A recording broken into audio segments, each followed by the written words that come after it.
राधे राधे। आज हम कामिका एकादशी व्रत कथा और कामिका एकादशी के बारे में बात करेंगे।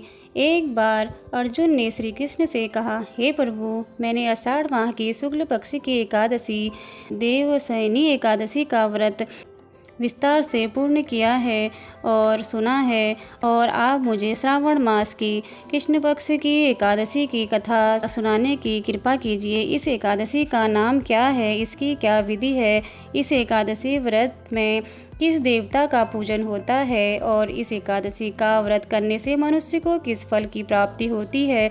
और तब भगवान श्री कृष्ण बोले और कहा, हे श्रेष्ठ धनुर्धर, मैं श्रावण मास की पवित्र एकादशी की कथा सुनाता हूँ, ध्यान से सुनो। भगवान श्री कृष्ण बोले, एक बार इस एकादशी की पावन कथा को भीष्म पितामह ने लोकहित के लिए नारद जी को सुनाया, और नारद जी ने कहा था कि हे पितामह, आज मेरी श्रावण की कृष्ण पक्ष की एकादशी की कथा सुनने की इच्छा हो रही है, अतः आप इस एकादशी की व्रत कथा विधान पूर्वक मुझे सुना दीजिए। नारद जी की इच्छा के अनुसार भीष्म पितामह ने कहा, हे नारद जी, आपने तो बहुत ही सुंदर प्रस्ताव किया है, आप ध्यान पूर्वक इसे सुनिए। श्रावण मास के कृष्ण पक्ष की एकादशी का नाम है कामिका एकादशी।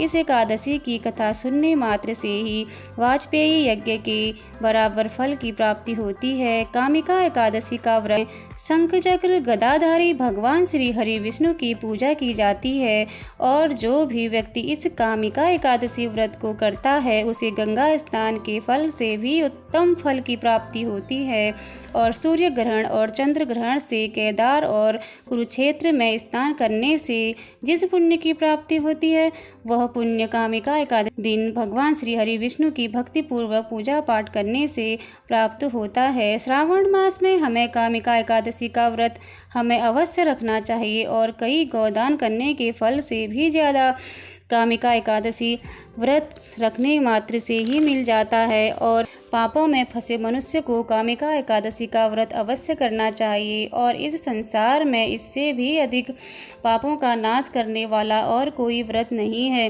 हे नारद जी, स्वयं भगवान ने अपने मुख से कहा है कि मनुष्य को आध्यात्मिक विद्या से जो फल मिलता है उससे अधिक फल कामिका एकादशी व्रत करने से मिलता है।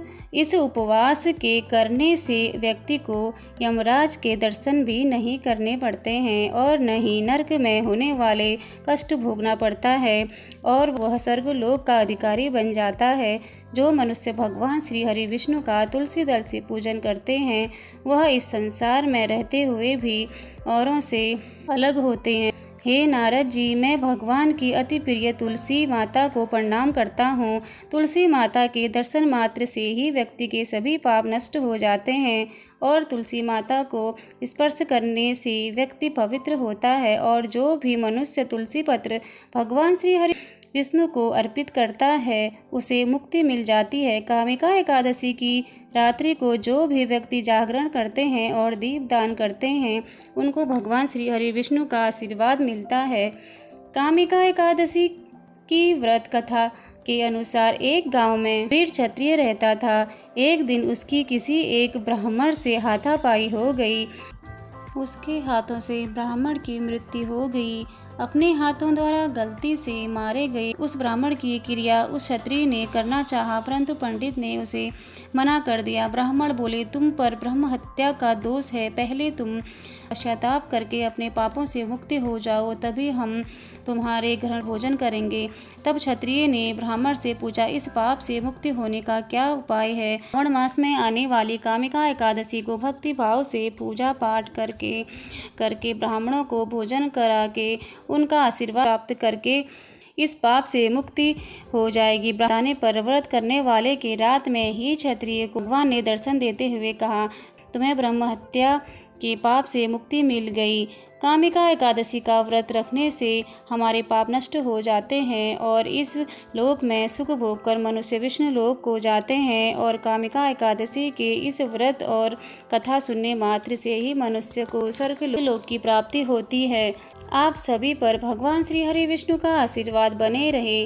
उम्मीद करती हूँ आपको यह वीडियो पसंद आया होगा। बोलो श्री राधे राधे।